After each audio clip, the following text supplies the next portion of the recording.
And we're back, continuing our great show here. It's awesome to keep you here with us at the Pop Culture Cosmos. My name is Gerald Glassford from Pop Culture Cosmos and Game Source. We truly appreciate you being part of the broadcast here today. And I'll tell you what, it is always great to have him here. He is our aficionado when it comes to what's going on in the squared circle when it comes to professional wrestling. It is the man, the myth, the legend, along with his good friend, Brian the Kingpin Milonas.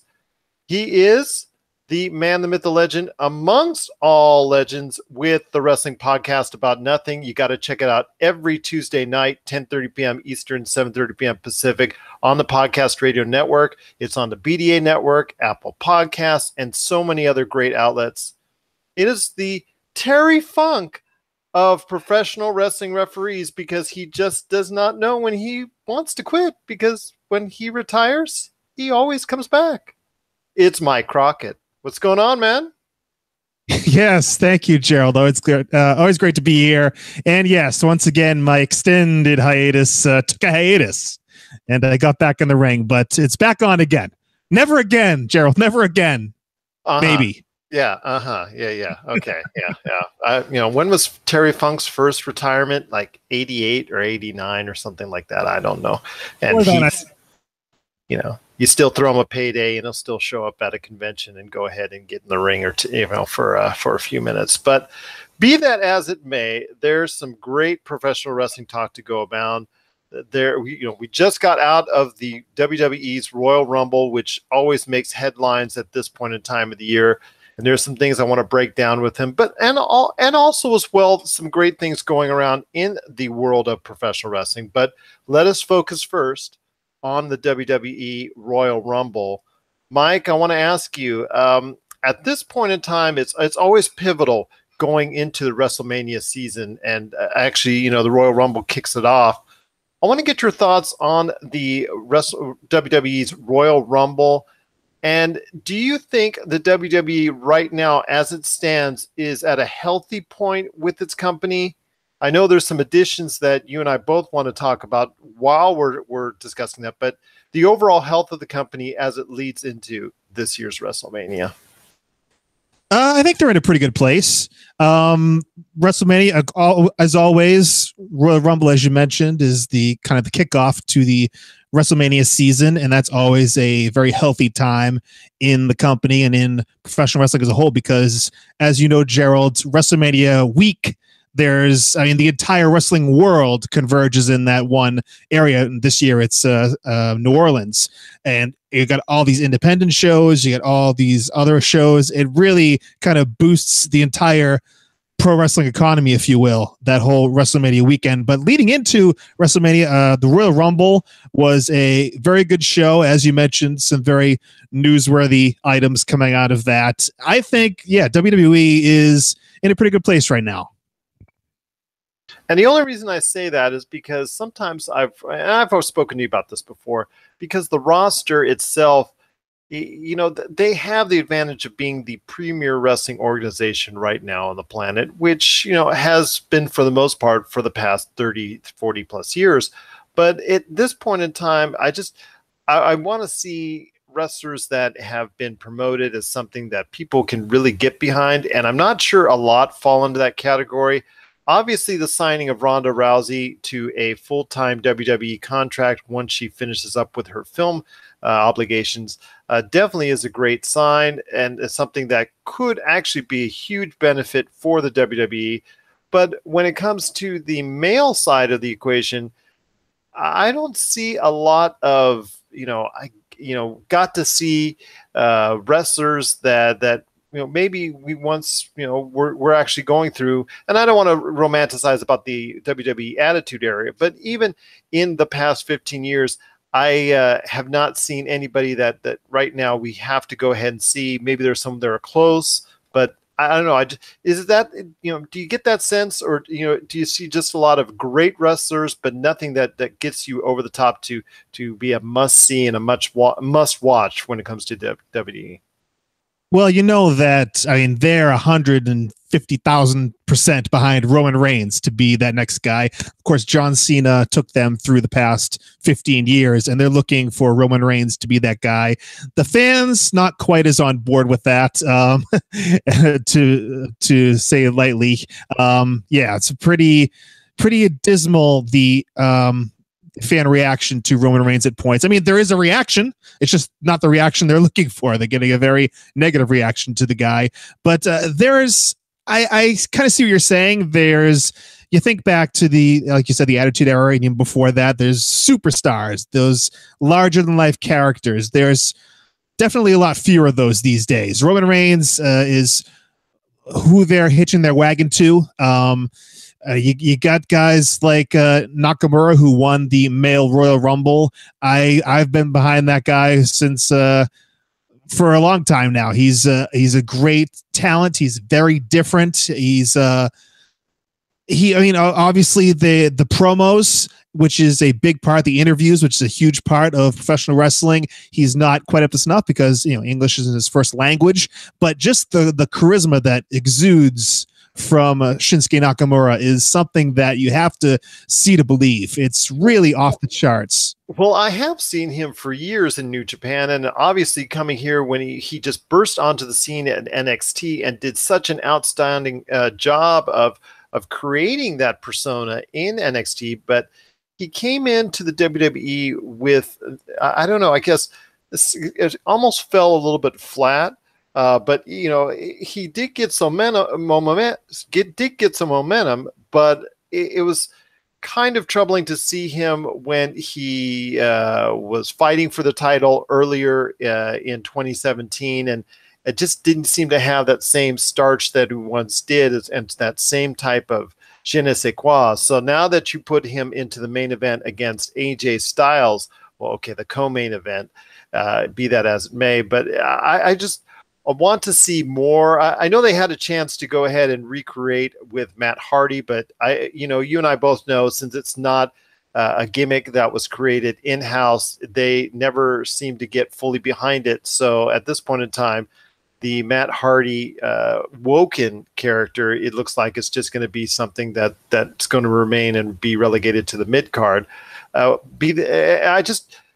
hard to find maybe that one special individual out there that can carry the company to new heights and gain interest as far as it's concerned.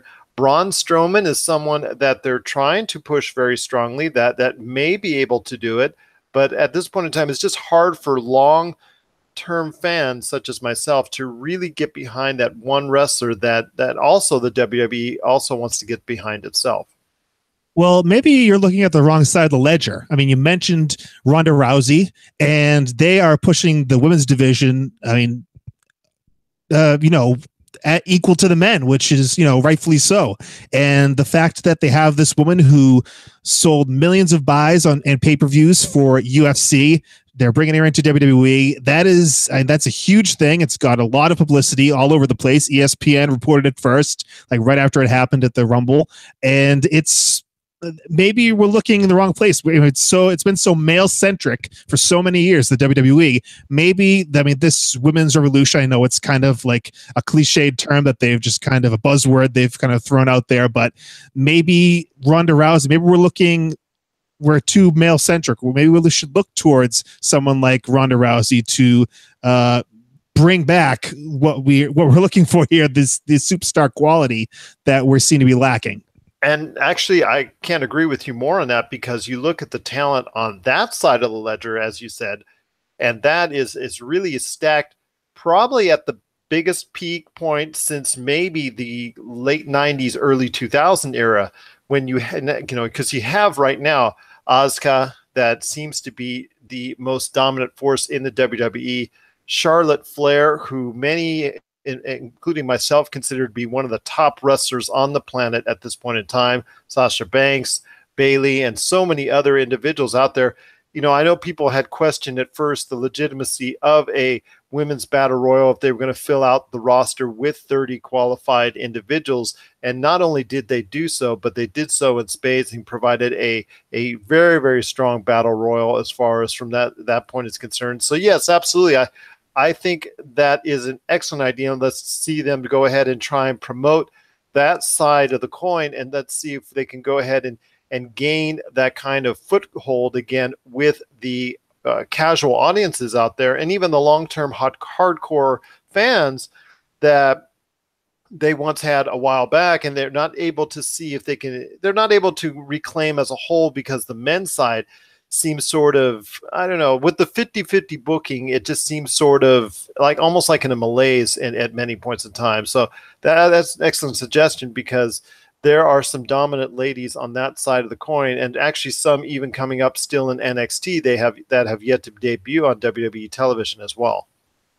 Yeah, and like you said, the hardcores might have a little tough time, especially with Ronda Rousey. And you see, even on Twitter, they have like Sasha Banks has, Nia Jax has made some snide comments about Ronda Rousey kind of getting publicity over the fact that there was the first ever women's Royal Rumble, and it main evented the Royal Rumble event. So I mean, I'm not so sure that wasn't just something to draw a little interest. I'm not sure that it wasn't something that was, the company was behind to, create a little drama there with Ronda Rousey. I'm not quite sure which way they're going to go with her. The hardcores are probably very similar to the tweets are probably basically just echoing what hardcore fans are thinking, that, they had this women's Royal Rumble, and Ronda Rousey kind of stole the thunder. And I think that's kind of the storyline that's going to play forward. And I'm not sure Ronda Rousey will be cheered as she was for the Rumble show going forward. When she shows up, I'm not quite sure a full-time schedule means all the house shows. I think it might be just be the TV shows going forward when she gets back from filming her movie. But it'd be or like the Brock Lesnar plan. Yeah. Well, I mean, I think they said full time to make sure that you knew that it wasn't a Brock Lesnar plan. But like I said, I don't think it's going to be. I don't think she's doing the house show circuit. I don't think you're going to see her in, in Tulsa, Oklahoma next week. Well, I will say that I think they're being smart if they stick to the plan that's been reported by wrestling, aficionado journalist Dave Meltzer and PW Insider and others, that right now, as it stands, that the proposed event involving Ronda Rousey will be something along the lines of a mixed tag match, if they can get The Rock or another major superstar involved against Triple H and Stephanie McMahon. That would put her in a good spot, and a good highlighted spot, would draw interest, but yet would not have to tax her into having a match against a top women's WWE superstar until she's ready, maybe at a later point in time, like let's say SummerSlam. So I'm hoping that will continue to take place, because it does bring a lot more eyes to the WWE spotlight. So if that's the case, it's just better for the product in and of itself. But on the men's side going forward, I'd like to see a little bit more dominance by a select few, as opposed to this 50-50 booking they've been constantly doing, and just elongating the storylines maybe a little bit too much for my fashion, so to speak. But if you tell me that the WWE's product is very strong, then you know what, I'm going to take your word for it and say that it is very strong, because you have seen the inside as far as what the product is all about. And I, if you tell me it's something out there that people should go out of their way to watch, then definitely I and others should go out of our way to go ahead and watch the WWE any chance we get. So I'm not saying it's going to be a home run every time, Gerald. No. And but at least it's a product that has not, I don't want to say you're going to get a 5-star match every time out, but you are going to get a product that does have a lot of interest and will create a lot of interest going forward for a lot of people, especially like you said on the women's side of the coin. I just would like to see also as well the men's side of the coin be able to go ahead and provide individuals that make you want to see the show week in and week out. Because you and I both know when at its height of its glory, the WWE provided interest with storylines and characters that made you continuously want to watch week in and week out. And do you really have that today at this point in time? Not quite. But they are actually, going into WrestleMania, this is the season where they're most motivated because, they want you to pick up the WWE Network in time for the big event, in time for WrestleMania. So this is the time of year where they amp everything up to 100 and they're going full bore. So if you're looking for WWE, this is the best time of the year to get hooked. Yeah, absolutely, because they are putting their best foot forward, and obviously they're going to be able to go ahead and get those storylines going on. Most of them, you and I both know, are already drawn up, they're already planned out, and barring injury, they're going to be playing itself out over the next few weeks on Raw, SmackDown, and the upcoming pay-per-view show in February. So, yeah, I'm hopeful. I'm hopeful for the WWE to not only remain strong, but actually get even stronger as the months go forward with the acquisition of Ronda Rousey, the acquisition of noted independent wrestlers that are now going to be coming into the NXT and the WWE over the next few months. And I know a lot of people are excited about that. So, the future is still looking bright for the WWE. I just, as a longtime fan, I just want to be able to make sure that when I invest in the WWE product, that I'm going to be able to get something that will actually be able to keep consistent as far as it's concerned over a 52-week period like it once was. So, and every company has its peaks and valleys, and I think right now they're at least going up on the way up, at least on the women's side. That's for sure. And I want to just reinforce the fact, like you said, with people coming into NXT, a guy that is a good friend of the wrestling podcast About Nothing, Warbeard Hansen. He is with Ray Rowe and War Machine, a tag team that is well decorated, from New Japan to Ring of Honor to every place in between, all over the place. They're coming into NXT now, and I just can't wait to see what those guys do. Hopefully by the time WrestleMania comes around, there'll be something for them at the takeover that weekend. That'll be great. Of course, you got just a ton of talent coming in there now. EC3 coming in from TNA, who was actually from NXT originally as Derek Bateman. He actually won one of the seasons of NXT when it was a game show as opposed to just a wrestling brand. He'll be there as well. So there's just so much going on in NXT. I mean, even if you're overwhelmed with the WWE, with the product, of course, 5 hours of TV each week for Raw and SmackDown, 1 hour of NXT is just, it's so easy to digest. And those takeover specials, I mean, the weekend of the Royal Rumble was just out of this world. You have to check that out. And it's just so easy to take in these. You can't go wrong watching NXT, especially watching those takeover specials. So I just wanted to echo that. Yeah, NXT is being very well replenished going forward into WrestleMania season. And that's something both you and I have noted in the past, that we were worried with all the people leaving NXT to go up to the big leagues, so to speak, quote unquote, with the WWE, that were they going to be able to go ahead and replenish that roster with talent that will make NXT exciting and catchy like it was, let's say, a year and a half, 2 years ago. So, and also you forgot one major addition as well. Ricochet, I think, is a excellent addition. Then I think he could be a superstar that really could make waves in both the NXT and WWE. Yeah, just absolutely nuts, the stuff that guy can do. If you just want to type in Ricochet on Google, he did this famous match against Will Ospreay that got the internet buzzing. It was very controversial, actually, because it was very highly, I hate using the word choreographed, was very highly stylized form of professional wrestling. Some people loved it, some people hated it, but the stuff that Ricochet can do is just, it blows your mind. And he will be, like you said, a very welcome addition to NXT, in addition to, like I said, War Machine, EC3. NXT is going to be crazy going forward. I believe so as well. And that will bode well for the WWE going forward, because you can see in late 2018, 2019, after WrestleMania season and all that, the WWE as a whole, both on the men's and the women's side, because there's some great women training in NXT as well. It'll bode great signs for the company as a whole. Well, we're still here with our good friend Mike Crockett from the Wrestling Podcast About Nothing. You got to make sure you check out his show, 10:30 p.m. Eastern, 7:30 p.m. Pacific on the Podcast Radio Network.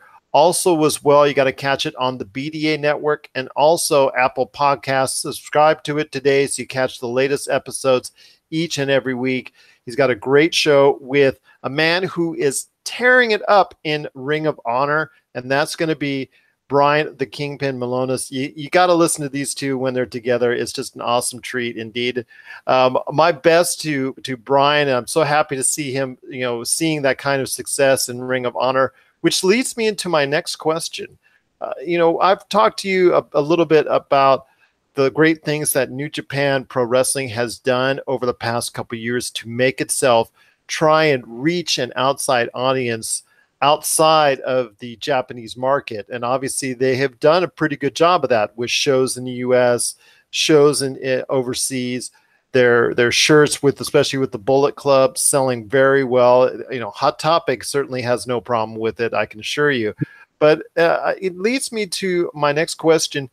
Is Ring of Honor, or is another group out there, is there another group out there that can reach that kind of hot success that, let's say, the New Japan Pro Wrestling has over the past couple of years, and reach that cult success to not maybe, let's say, reach that level of the WWE? That's asking for way too much, but at least get a interest by the outside audience and have them looking at whether it's a cool, be cool to support them, or some fashion that really will get behind as a company and be a surprise breakout over the next couple of years.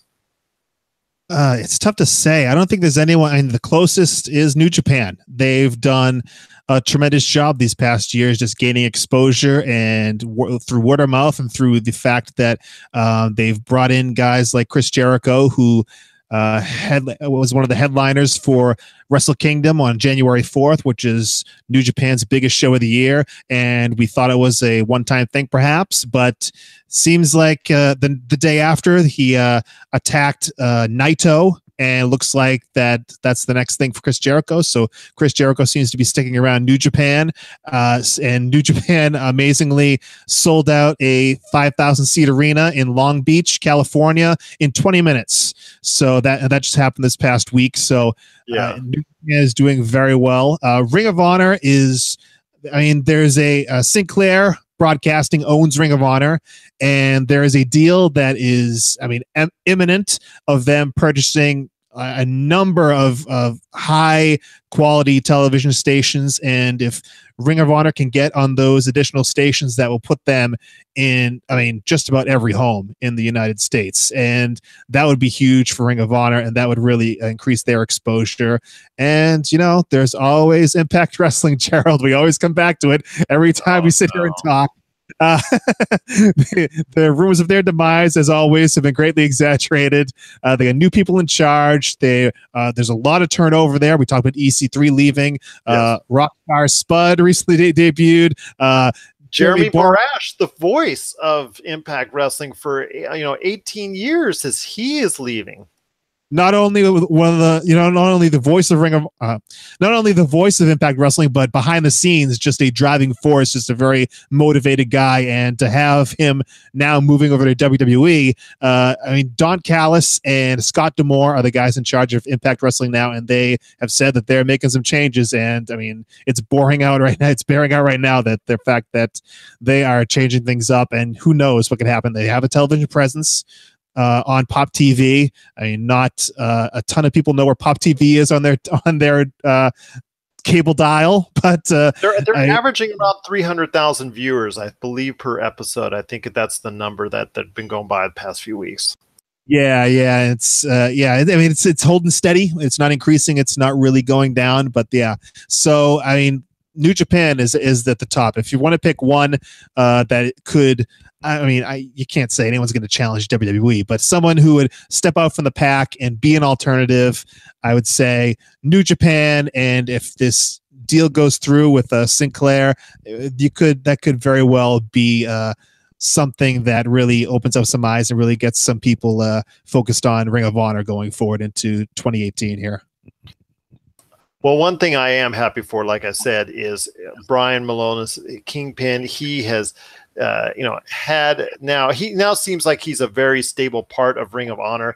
If he gets even higher up on the card, in fact, if he's even given a shot at the championship, I'm hoping you're refereeing. But maybe as it may, I still think that there are a lot of great things for Ring of Honor. Like you said, if they do secure those television stations, that could bring them into a higher light. And you're right, there is not a whole lot of choices out there for any organization that can reach that kind of success that New Japan has reached in the past couple of years. That, when the Bullet Club basically fell into their lap, and they've been able to go ahead and try and maximize it and done a very good job in doing so. In fact, people, you see them out on the streets, and if you ask them, I'm not sure if, I would probably say 7 out of 10 of those individuals might not even know what the Bullet Club means. They just know it's a hot T-shirt to wear and whatnot, or the Villain Club, or any of the shirts that they're currently promoting. So it's definitely a great thing to see that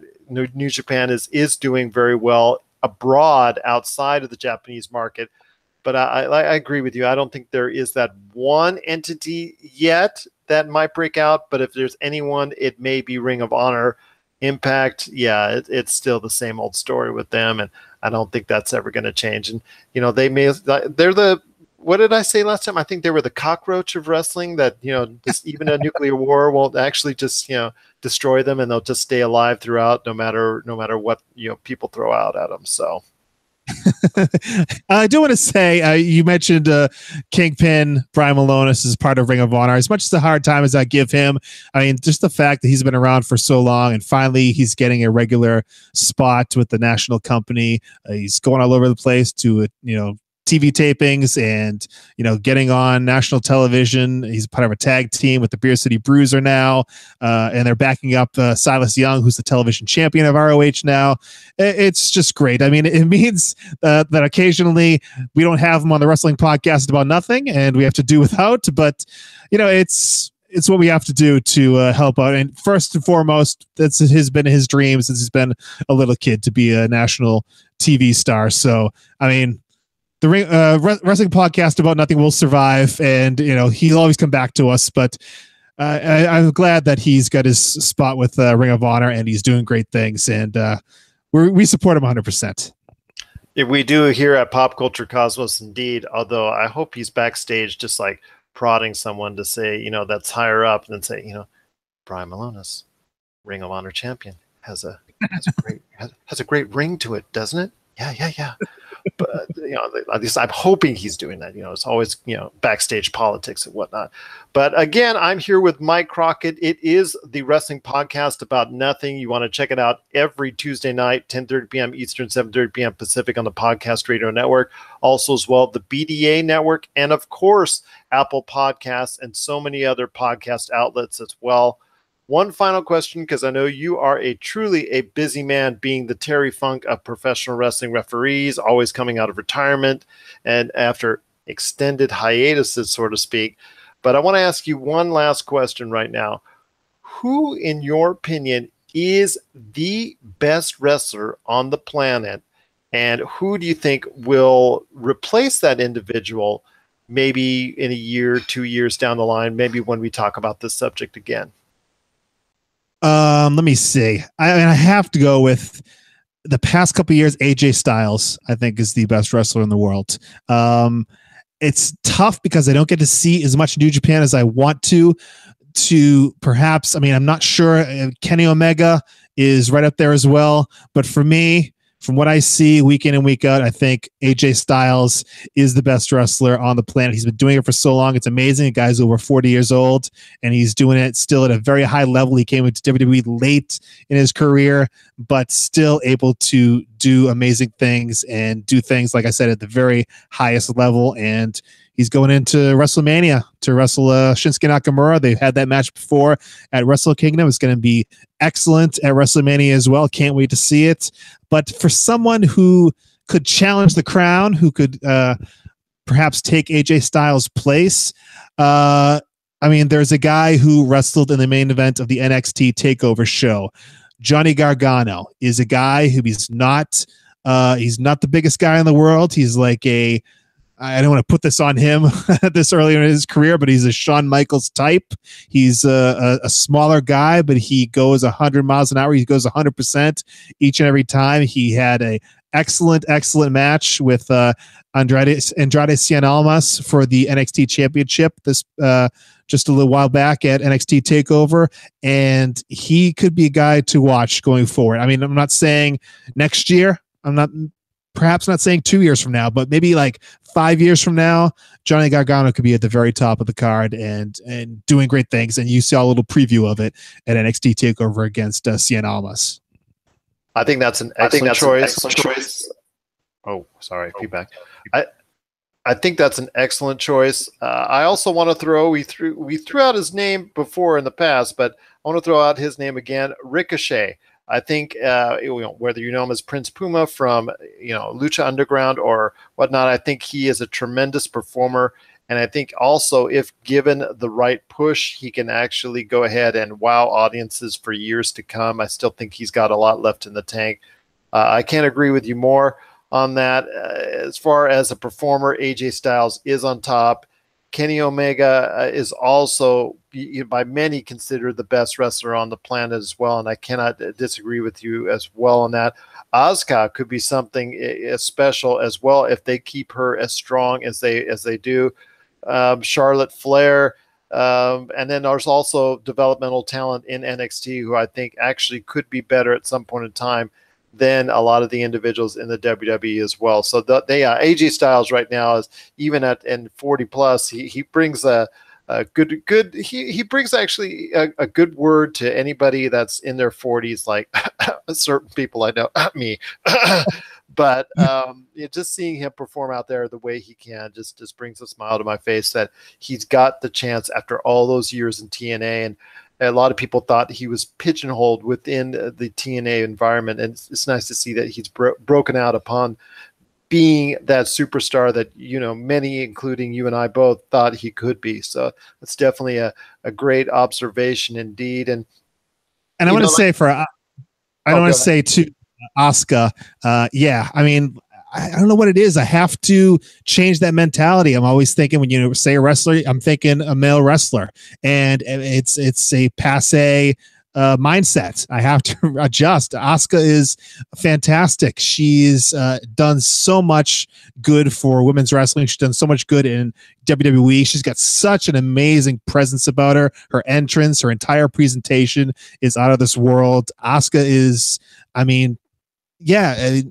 wrestler, male, female, they're all wrestlers. They're all superstars, quote unquote, in WWE, but Asuka is right up there as well. I have to agree with you there. And one name I've on the tip of my tongue, I forgot her name. She's only been in a few matches in NXT, but I think she's competing for the championship coming up in NXT.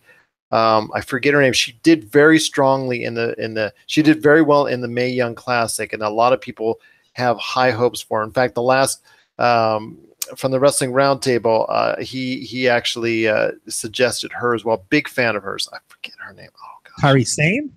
No, not Kairi Sane. It's gonna kill me. No, I'm gonna edit this part out. But Sure. I'll message you at some point in time. We'll talk about her at another point in time. But yeah, he was just gushing over her. As far as her abilities, because she's only been in the ring a few times and did very well, like I said, in the Mae Young Classic. So I have to bring it. I'll send you her name and whatnot. I'll let you know later Shayna on. Baszler? Pardon? Shayna Baszler?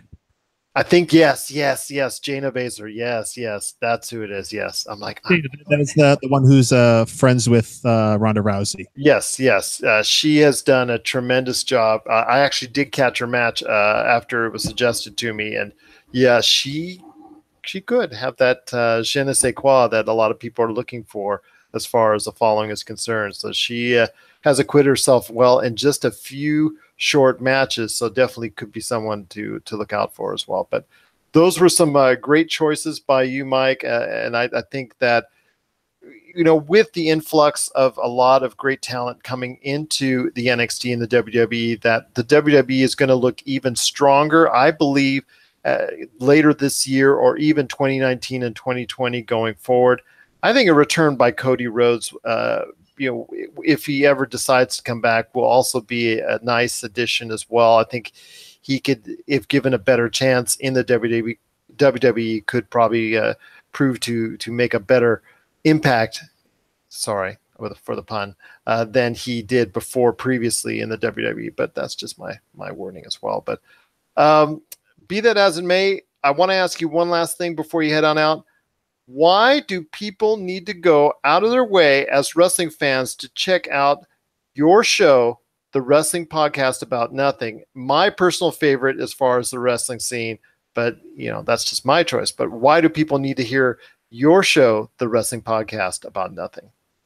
Well, because we have ROH superstar, the Kingpin Brian Malonis, of course. Of course, indeed. And the Terry Funk of professional wrestling, professional wrestling referees himself, Mike Crockett. Yes, and myself and Brian talk about current professional wrestling. We talk about old school professional wrestling. We talked to a lot of our friends just over the holidays. We actually had Warbeard Hansen on right before he signed with NXT, so you can go and check that out. If you want to go back really early on in our run, we did a 2-part episode talking to Warbeard Hansen. If you want to hear a story about a guy that went through some stuff to get to WWE, go back and listen to our 2-part interview. I think it's episode 8 and 9 of the Wrestling Podcast About Nothing. It's in our archives. You can find it at wherever you get your podcasts. It'll be there. And that story is just, it's amazing. You really want to go back and listen to that. And so we do some great interviews. We do some great talk. We have some great guests on. And it's something you really just, like you said, you got to go out of your way to check out the Wrestling Podcast About Nothing and just hear me and Brian, dig on each other for an hour a week. You can't go wrong there, right, Gerald? No, you can't go wrong. Like I said, I've heard many episodes. They are a great pair indeed, because not only you guys are friends, but also as well the type of rapport you have on your podcast is truly makes it one of the best professional wrestling podcasts or podcasts, regardless on the internet today, or basically wherever you can get your podcasts that are out there. You cannot miss this show each and every week. That's the Wrestling Podcast About Nothing with Mike Crockett and, of course, the Kingpin, Brian Malonis. Mike, as always, it's been a great pleasure having you on the show. You're always welcome back, and I'm going to get you back on before, the big day. Have they trademarked WrestleMania to the point where you can't say WrestleMania or advertising it yet? That super thing? The big event. Let's just say the big event, Gerald. Yes. Okay, sorry. It's in April. Okay. I just wanted to make sure, that big event in April, starts with a W. But definitely going to get you on beforehand. We're going to talk more about not only the WWE, but the future going forward. And, of course, everything going around that's important in the world of professional wrestling. And as always, Mike, you are the man when it comes to pro wrestling. And I'm just so grateful to have you on once again. Thanks a lot, Gerald. Just want to say really quickly, we have a website. If you want the big hub for everything Wrestling Podcast About Nothing, it is the WPAN.com. THGWPAN.com. That is the hub. You can find where we are. You can subscribe to us and all our various outlets. And it's all right there in one place, the WPAN.com. Thank you very much, Gerald. Well, I still want to see, you holding up the Ring of Honor World Championship for Kingpin Brian Malonis one day, and you're going to put it right on that side, I hope, correct? You're going to be waiting a long time to see that show. Okay, fair enough. Once again, it is Mike Crockett from the Wrestling Podcast About Nothing. You got to check out all of his great episodes today on the Podcast Radio Network, BDA Radio, and, of course, Apple Podcasts, and so many others. Mike, thanks so much again, as always, for being part of the pop culture cosmos.